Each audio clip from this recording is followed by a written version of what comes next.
Ugma na, Abril 24, 2024 ang blessing ceremony sa Panabo Market Complex Building nga adunay dulan 170 stalls sa gidakon nga 36 square meters ang matagluna ug aduna kini tulo ka palapag.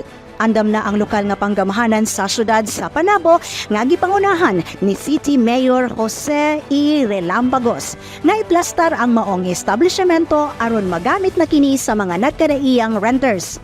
Apan giklaro sa LGU Panabo nga wala pa nasuta kung kanusa ang opening niini tungod sa gipaabot nga ordinansa sa Panabo Market Complex nga gikan sa sangguniang panglungsod.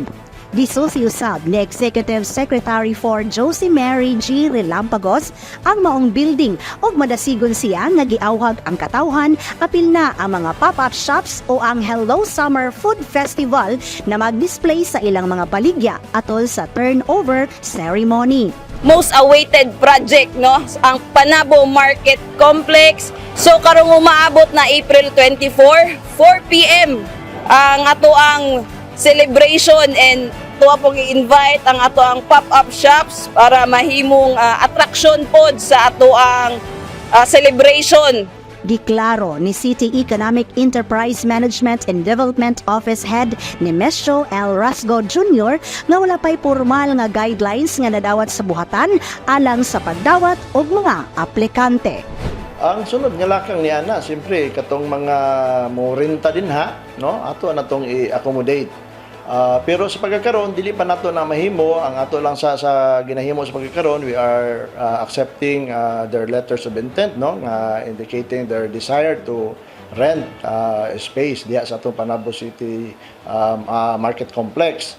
So ako, isip head sa City Economic Enterprise Management and Development Office, CMDO, murag sa amuan man ng departamento, i-turn over unya ang operasyon niya na maghulat sa ako ni atong maong mga guidelines, no?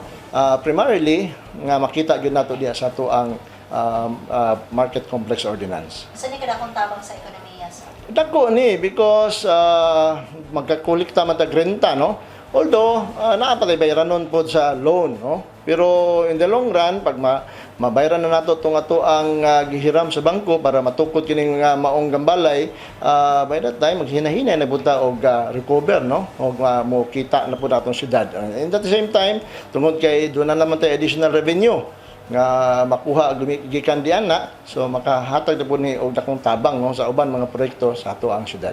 Padayon sa pag-uswag Panabo City. Kauban sa camera, Louie Panagsagan, kini si Dali Amag, nga gikan sa City Information Office Broadcast Services alang sa Frontline News Panabo. Importante, informed.